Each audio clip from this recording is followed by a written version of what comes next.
നമുക്കൊരു പാനിലേക്ക് ഒരു അരക്കപ്പ് പഞ്ചസാര ഇട്ട് കൊടുക്കാം. ഇതൊന്ന് കാരമൽ ചെയ്തെടുക്കാം കേട്ടോ. പഞ്ചസാര ഒന്ന് കാരമലായി വരട്ടെ. പഞ്ചസാര കാരമലായി തുടങ്ങിയിട്ടുണ്ട്. ഇനി തീ ഒന്ന് കുറച്ച് വെച്ചിട്ട് നമുക്ക് ഒന്ന് ഇളക്കിയെടുക്കാം. പഞ്ചസാര കളർ നന്നായിട്ട് ചേഞ്ച് ആയിട്ടുണ്ട്. ഒന്നുകൂടെ ഒന്ന് കളർ മാറട്ടെ കേട്ടോ. അതുവരെ നമുക്കൊന്ന് കുറഞ്ഞ തീ തന്നെ അടുപ്പിൽ വെക്കാം. നമ്മുടെ കാരമൽ നല്ല കളറായി വന്നിട്ടുണ്ട്. സൈഡിൽ നിന്നൊക്കെ ഇങ്ങനെ ഒരു പത പോലെ വന്നു തുടങ്ങിയിട്ടുണ്ട് കേട്ടോ. ഈ ഒരു സ്റ്റേജിൽ നമുക്ക് സ്റ്റവ് ഓഫ് ചെയ്യാം. അതിനുശേഷം നമുക്കൊരു അരക്കപ്പ് വെള്ളം ഒഴിച്ചു കൊടുക്കാം.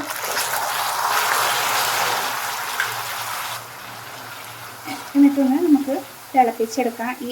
ഈ ഒരു കട്ട പിടിച്ചതൊക്കെ ഒന്ന് അലിഞ്ഞ് കിട്ടട്ടെ കേട്ടോ. അപ്പം നന്നായി തിളച്ചു. ഇനി ഇതിലേക്ക് നമുക്കൊരു 1.5 കപ്പ് ക്യാരറ്റ് ഗ്രേറ്റ് ചെയ്തെടുക്കാം. അപ്പോൾ ഞാനിവിടെ 1 kg കേക്കാണ് ഉണ്ടാക്കുന്നത്. അപ്പോൾ നിങ്ങൾ മൈദയുടെ അളവ് എത്രയാണോ അതിനനുസരിച്ച് അതേ അളവിൽ തന്നെ ക്യാരറ്റ് കൊടുക്കുക കേട്ടോ. 1.5 കപ്പ് മൈദയ്ക്ക് 1.5 കപ്പ് ക്യാരറ്റ് ഗ്രേറ്റ് ചെയ്തത്. പിന്നെ അതിലേക്ക് ഒരു 1 കപ്പ് ഇത് എന്താ പറയുക, നമ്മുടെ ഡേറ്റ്സ് ഒന്ന് നന്നായിട്ട് കട്ട് ചെയ്തെടുത്താണ് കേട്ടോ. ഇതും കൂടെ ചേർത്ത് നമുക്കൊന്ന് നന്നായിട്ടൊന്ന് മിക്സ് ചെയ്തെടുക്കണം. ചെറുതായിട്ടൊന്ന് വെള്ളം വറ്റിക്കഴിഞ്ഞാൽ നമുക്ക് ഓഫ് ചെയ്യാം കേട്ടോ. ഇതുവരെ ഒന്ന് നന്നായിട്ട് മിക്സ് ചെയ്ത് കൊടുക്കുക. ഡേറ്റ്സും ക്യാരറ്റും കൂടിയിട്ട് നമുക്കൊന്ന് ഇതേപോലെ ഒന്ന് തിളപ്പിച്ചെടുക്കണം. ഒന്ന് വാട്ടിയെടുക്കുക കേട്ടോ. വല്ലാണ്ട് വറ്റി പോകേണ്ട വെള്ളം, ഒരു പാകം ഞാൻ കാണിക്കാം. അത് അത്രയും പാകത്തിന് വേണം നമുക്കിതൊന്ന് ചെയ്തെടുക്കാനായിട്ട്.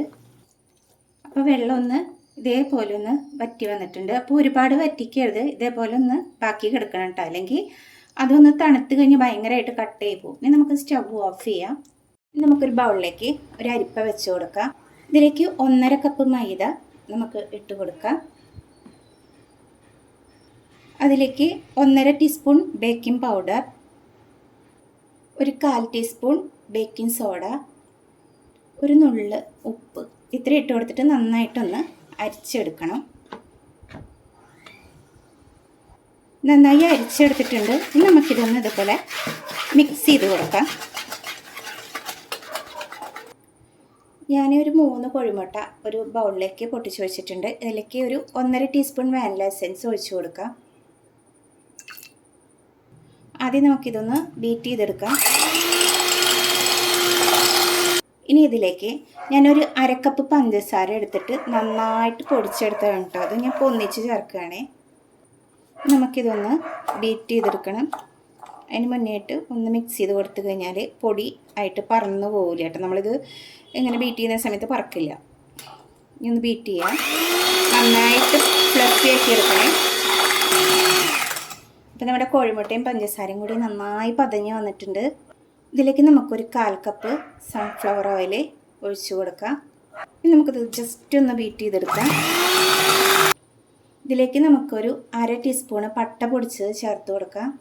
ഇനി ഇതിലേക്ക് നമുക്ക് ഡ്രൈ ഇൻഗ്രീഡിയൻസ് 3 തവണയിട്ട് ചേർത്തിട്ടൊന്ന് വിസ്ക് വെച്ചിട്ട് നന്നായിട്ട് മിക്സ് ചെയ്ത് കൊടുക്കാം.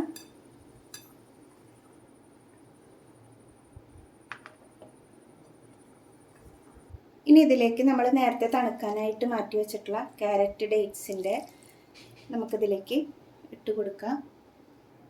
നന്നായിട്ടൊന്ന് മിക്സ് ചെയ്ത് കൊടുക്കാം.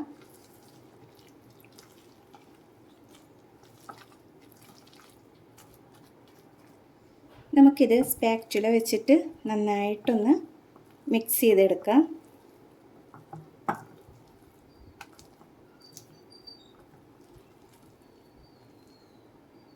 ഇനി ഇതിലേക്ക് നമുക്ക് ഒരു 2 ടേബിൾ സ്പൂൺ കാഷ്യൂ നട്ട് ഇതേപോലെ ഒന്ന് ക്രഷ് ചെയ്തിട്ട് ചേർത്ത് കൊടുക്കാം. 1/4 കപ്പ് വരെ ചേർക്കാട്ടോ. ഞാനിപ്പോൾ വീട്ടിലേക്ക് ഉണ്ടാക്കണതുകൊണ്ട് 2 ടേബിൾ സ്പൂൺ ചേർക്കണുള്ളൂ. ഇനി നമുക്കിത് മോൾഡിലേക്ക് മാറ്റാം. അപ്പോൾ ഞാനിവിടെ 7 ഇഞ്ചിൻ്റെ റൗണ്ട് പാനാണ് കേട്ടോ എടുത്തിരിക്കുന്നത്. ഇതിലേക്ക് നമുക്ക് ഈ ബാറ്റർ ഒന്ന് ഒഴിച്ചു കൊടുക്കാം.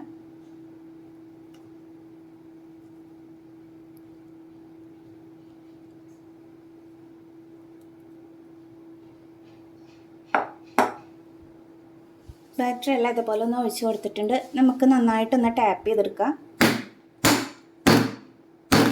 ഒട്ടും എയർ ബബിൾസ് ഇല്ലാണ്ട് ടാപ്പ് ചെയ്തെടുക്കണം കേട്ടോ. ഇനി നമുക്കിതൊരു 180 ഡിഗ്രി സെൽഷ്യസിൽ പ്രീ ഹീറ്റ് ചെയ്ത ഓവനിൽ ഒരു 160 ഡിഗ്രി സെൽഷ്യസിൽ ഒരു 55 മിനിറ്റാണ് ഞാൻ വെക്കാൻ പോകുന്നത്. ഇനിയിപ്പോൾ അത് ആ 55 മിനിറ്റ് കഴിഞ്ഞിട്ട് ബേക്കായില്ലെങ്കിൽ ഒരു 5-10 മിനിറ്റ് എങ്ങനെ വെച്ചെങ്കിൽ അതിനനുസരിച്ച് വെച്ച് കൊടുക്കാം കേട്ടോ. ഇത് സെയിം സംഭവം നമുക്ക് സ്റ്റവിലും ചെയ്തെടുക്കാം. അപ്പോൾ ഇത് ബേക്ക് ചെയ്തിട്ട് വരാം. കാഷ്യൂനട്ട് വെച്ചിട്ട് നമുക്ക് ടോപ്പ് ഭാഗം കൂടെ ഒന്ന് ഡെക്കറേറ്റ് ചെയ്യാം കേട്ടോ. നമ്മുടെ ക്യാരറ്റ് ഡേറ്റ്സ് കേക്ക് ഇവിടെ റെഡി ആയിട്ടുണ്ട്. അപ്പോൾ ഞാൻ പറഞ്ഞ അതേ ടൈം തന്നെ എടുത്തുട്ട് അതിന്. അപ്പോൾ മുകൾ ഭാഗം ഒന്ന് പൊട്ടിയിട്ടുണ്ട്. അതിൻ്റെ ഇടയിൽ കറണ്ട് ഒന്ന് പോയിട്ട് കുറച്ചൊരു പണി തന്നു, നല്ല കുഴപ്പമുണ്ടായില്ല. ബാക്കിയൊക്കെ നല്ല പെർഫെക്റ്റ് ആയിട്ട് തന്നെ വന്നിട്ടുണ്ട് കേട്ടോ. നമുക്കിനി ഇതൊന്ന് കട്ട് ചെയ്ത് നോക്കാം. നല്ല സോഫ്റ്റ് ആണ് കേട്ടോ നമ്മുടെ കേക്ക്.